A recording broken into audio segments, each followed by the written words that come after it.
नांदेड नांदेड तालुक्यातील कुरगावमध्ये आम्ही अहमद पटेल आम्ही सर्वांनी ही कुस्ती आयोजित केली होती. कुरगाव को बनवले त्याच्यासाठी खूप प्रयत्न केले. आमचा सहकारी छोटा मुलगा अंशार त्यानं सुद्धा त्यासाठी खूप चांगल्या प्रकारचे प्रयत्न केले आणि अनवरनं सुद्धा चांगल्या प्रकारचे प्रयत्न केले आणि त्या माध्यमातून आम्ही तो कुस्ती आयोजित केली होती.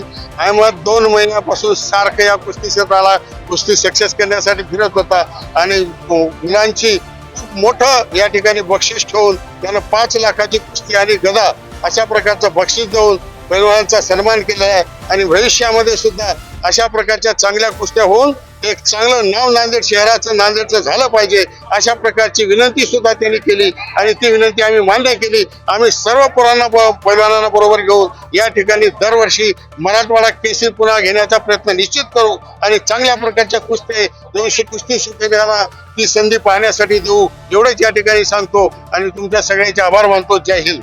ही शेवटची कुस्ती सिकंदर पैलवान महाराष्ट्र केसरी रुस्तुम हिंद केसरी सिकंदर शेख आणि आमचा पंजाबचा केसरी नरेंद्र गुजर या दोघांमध्ये झाली. कुस्ती खूप चांगली झाली. मी स्वतः रेफरी त्याच्यामध्ये काम म्हणून काम करत होतो आणि ती कुस्ती इतकी चांगली झाली पण कुस्तीच्या डावामध्ये कोण जिंकेल कोण जाईल काही शेवटपर्यंत सांगता येत नाही. सिकंदरने त्या ठिकाणी ही कुस्ती जिंकली आणि त्यानं 5 लाखाचं बक्षीस आणि गदा घेतली आहे. नरेंद्र पैलवानाला सुद्धा आम्ही तशा प्रकारचं बक्षीस त्या ठिकाणी देणार आहोत आणि त्याचं सुद्धा या ठिकाणी नांदेडमध्ये आल्यामुळे स्वागत करणार आहोत एवढंच या ठिकाणी सांगतो आणि भविष्यामध्ये अशाच प्रकारच्या कुस्त्या घेण्याचा निश्चित प्रयत्न करू हेही तुम्हाला सगळ्यांना सोशल मीडियाच्या माध्यमातून सांगतो. धन्यवाद. सगळ्यांना मला मदत होती, गावची मदत होती, पुऱ्या गावची मदत होती, तुमच्या नेत्याची आणि साहेबांची मदत होती. आधी इथं गेलो, इथूनच सुरुवात केली मी. 31 वर्ष आले त्या डावाला माया. नेहमी साहेबांना डावाला मदत केली, डावाला आलेले आहेत. मग राजकीय गुरु आहेत आमचे. आम्ही त्याला वेगळ्या सत्रातून मानतो. साहेब म्हणलं की आमचा डाव भरून दिसतो. महाराष्ट्र केसरी आणून म्हणून साहेबाला आग्रह केला, साहेबांना मानलं. मी ते साहेबांना मानल्यात 2 महिने हिंडलो. पुऱ्या लोकांना मला समज दिलं, गावामध्ये समज दिलं.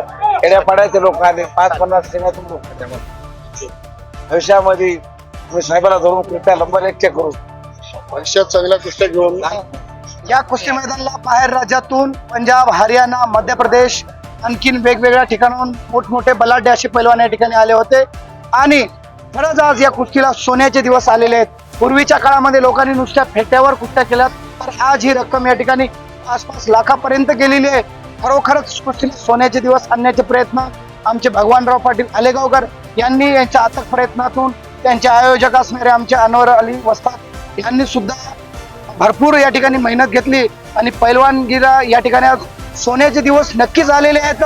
आणि भविष्यात काळामध्ये जी आपली असणारी प्राचीन परंपरा आहे कुस्ती अनादी काळापासून जी चालत आलेली आपली परंपरा होती, देवादिकापासून सुरू असलेला कुस्तीचा हा खेळ आतापर्यंत या मान्यवरांनी या माणसांनी जिवंत ठेवण्याचा प्रयत्न केलेला आहे. एवढंच मी सांगू इच्छितो की महाराष्ट्राचे 2 कला आहेत. एक म्हणजे असणारी महाराष्ट्राची लावणी आणि दुसरा म्हणजे कुस्ती आणि ह्या दोन्ही जर जिवंत राहिल्या तर महाराष्ट्राची शान ही निश्चितच राहील. एवढे बोलून मी माझे 2 शब्द या कुस्ती मैदानाला महिला पैलवान एक नेहा प्रजापती आणि दुसरी दिल्लीहून आलेली एक महिला पैलवान सुद्धा या ठिकाणी चांगल्या तिनं आपलं योगदान दाखवलंय. यवतमाळ जिल्ह्यातून एक पल्लवी पवार नावाची सुद्धा महिला पैलवान या ठिकाणी आपली कुस्ती दाखवली. अशा चांगल्या महिलांच्या सुद्धा कुस्त्या या ठिकाणी भरभरून झालेल्या आहेत. या मैदानाला खुरगावचे टोटल 20 ते 25 मल्ल या ठिकाणी मैदानाला हजर होते. या मैदानामध्ये 4 ते 5 पैलवानांनी आपल्या कुस्तीचं प्रदर्शन दाखवलंय. बाकीच्या पैलवानांनी संयोजकाचं काम या ठिकाणी पार पडलं एवढंच मी सांगू शकतो. या ठिकाणी अलोट गर्दी केली. हो सर, या कुस्तीची चर्चा गेली 3 महिने झालं सतत आम्ही करत आहोत सोशल मीडियाद्वारे किंवा पेपरबाजी वेगवेगळ्या ठिकाणाहून आणि साहेबाच्या माध्यमातून म्हणजे आमच्या मालेगाव साहेबाच्या माध्यमातून या कुस्तीची चर्चा गेली 3 महिने झालं सतत चालू होती. त्यामुळं आमच्या पंचक्रोशीतून नव्हे तर वेगवेगळ्या महाराष्ट्राच्या वेगवेगळ्या जिल्ह्यातून सिकंदर शेखला बघण्याकरता ही पब्लिक या ठिकाणी आली होती आणि तेवढाच प्रेम सिकंदर शेखला या पब्लिकनं दिलं आणि सिकंदर शेखनं सुद्धा त्या पब्लिकचा मान या ठिकाणी ठेवलेला आहे. खूप आनंद होतो की गावाच्या मैदानामध्ये पैलवान गावात जिंकणं म्हणजे समजी पब्लिक खुश असते आणि मला पण खुशी झाली की 3 नंबरची कुस्ती माझी होती आणि 31,000 रुपये इनाम आणि चांदीचा गदा ते मी जिंकलो आणि गावाच्या लोकांनी पण मला आशीर्वाद खूप जास्त दिला. कोणासोबत आहे? माझी कुस्ती अनिल कुमार हरियाणा नॅशनल खेळाडू त्याच्या संघ कुस्ती होती माझी. हो भाऊ पण चांगले प्रॅक्टिस करतात, ते पण विन झालेले आहे तिथे.